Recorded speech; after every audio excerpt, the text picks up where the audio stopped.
Assalamualaikum warahmatullahi wabarakatuh. Allahu Akbar. Bismillahirrahmanirrahim. Waladhdallin. Amin. Bismillahirrahmanirrahim. Yasin. Allahu Akbar. Alhamdulillah. Allahu Akbar. Allahu Akbar. Allahu Akbar. Allahu Akbar. Bismillahirrahmanirrahim. Dhalin. Amin. Bismillahirrahmanirrahim. Taha. Allahu Akbar. Allah Allah Allah. Bismillahirrahmanirrahim. Assalamualaikum warahmatullahi wabarakatuh. Sahabat Asik Ngaji, kami lihat di media sosial, terkhususnya di media TikTok. Jadi ada sebuah video yang viral kembali, di mana di sana ada beberapa video yang kemudian menampilkan kegiatan sholat tarawih.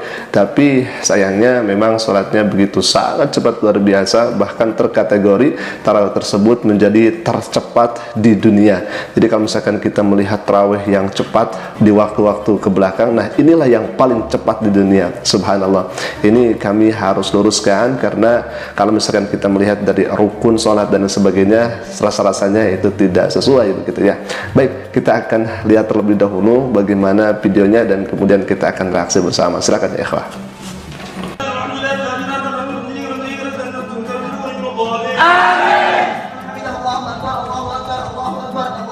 Assalamualaikum warahmatullahi wabarakatuh.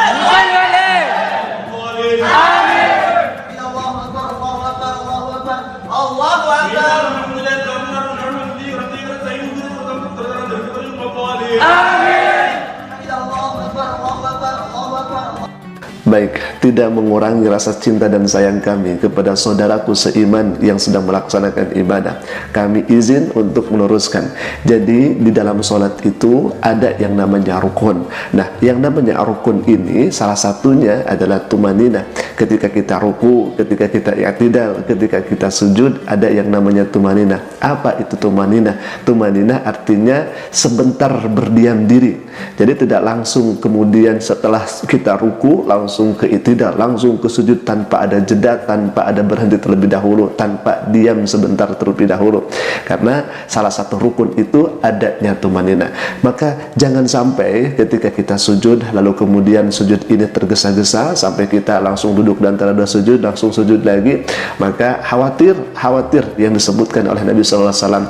Tahukah engkau wahai sahabat, kata Nabi, ada yang maling di dalam sholatnya, ada yang merampok di dalam sholatnya. Maka para sahabat berkata kepada Rasul, ya Rasulullah, siapa yang maling di dalam sholatnya? Kata Nabi, orang yang ketika sujud tapi tidak sempurna dalam sujudnya, orang ketika ruku tetapi tidak sempurna dalam rukunya, artinya tidak memberikan hak-hak tumaninah di dalam sholatnya.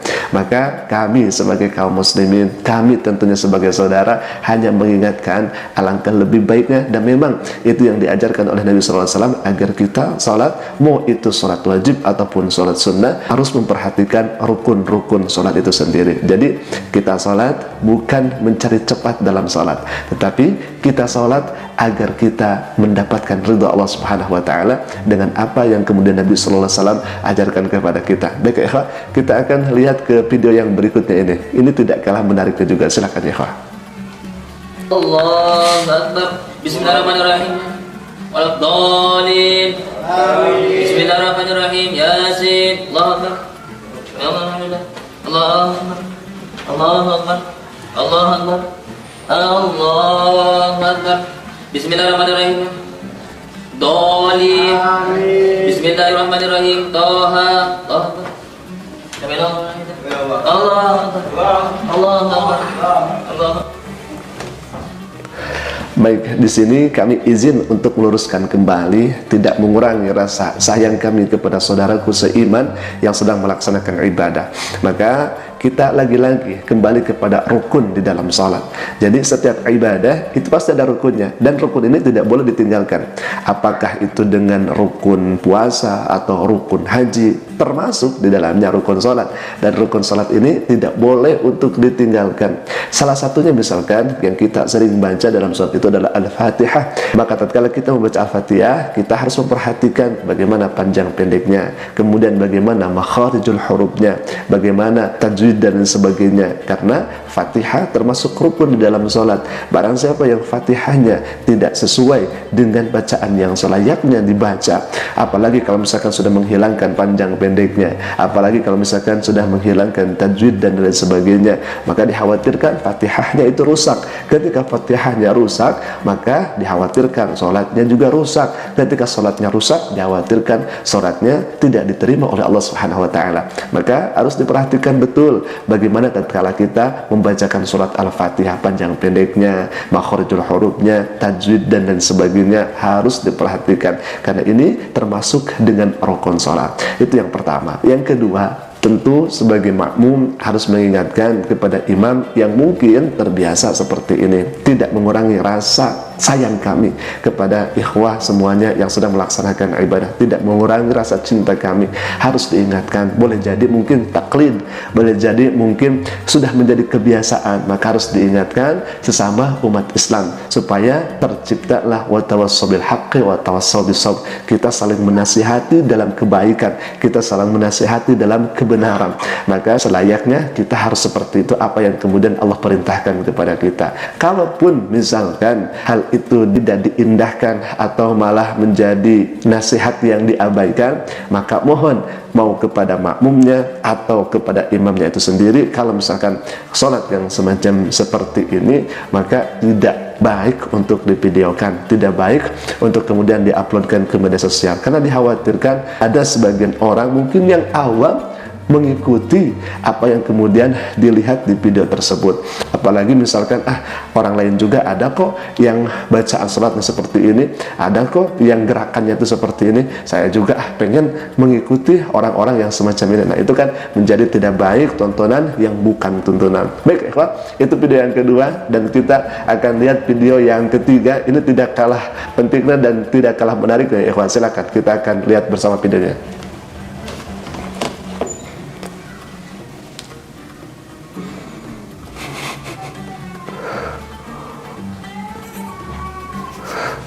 Subhanallah. Jadi di sini ada seorang bapak-bapak, kemudian dia sholat, tidak sadar di bawahnya ada pemuda yang sedang tidur, ya ikhwan. Subhanallah. Jadi malah diciumnya begitu ya ketika sujud, ketika mau sujud. Nah, sebetulnya ada tuntunan dari Nabi SAW ketika kita melaksanakan sholat. Jadi lebih baik, dan memang ini dianjurkan, pandangan kita harus ke tempat sujud. Jadi bukan ke atas atau ke depan, lebih baik dan memang dicontohkan itu ke tempat sujud, tadarruan khufyatan. Kita merendahkan diri di hadapan Allah, kita merasa takut kepada Allah Subhanahu wa taala dengan menundukkan pandangan kita ke arah sujud ketika kita melaksanakan salat. Bahkan dalam kitab Fathul Mu'in, Syekh Jalaluddin Al-Milbari sudah mengungkapkan bahwa disunahkan an-nazar, penglihatan kita itu ke tempat sujud. Karena apa? Wa dzalika aqrabu ila khusyu', karena ketika pandangannya menunjuk atau mengarah ke tempat sujud itu lebih dekat kepada kekhusyuan. Artinya kalau misalkan sholat sambil merem atau sholat tidak melihat ke bawah, apalagi ditakutkan misalkan ketika sholat ada kemudian hewan buas, ada ular, kalajengking dan sebagainya, kan itu menjadi madarat. Maka lebih baiknya, karena itu juga dianjurkan, harus melihat ke tempat sujud, karena melihat ke tempat sujud insya Allah akan menambahkan khusyuk, dan insya Allah tidak akan terjadi seperti apa yang Bapak di video itu begitu ya. Jadi pas sujud karena tidak tahu ya, jadi ketika takbiratul ihram dia tidak tahu dan tidak sadar di bawahnya ada pemuda yang sedang tidur. Allahu Akbar, ruku pun juga tidak tahu. Kemudian i'tidal pas sujud karena mungkin merem dan sebagainya, di bawahnya itu ada pemuda yang sedang tidur, barulah tersadar ketika terkena ciuman bapak-bapak ini. Alhamdulillah, mungkin video kali ini dicukupkan demikian, dan semoga bisa mengambil ibrah dan pelajaran dari video yang kami tampilkan ini. Mudah-mudahan salat kita ada dalam khusyuk di hadapan Allah Subhanahu wa taala. Aku qouli hadza, assalamualaikum warahmatullahi wabarakatuh.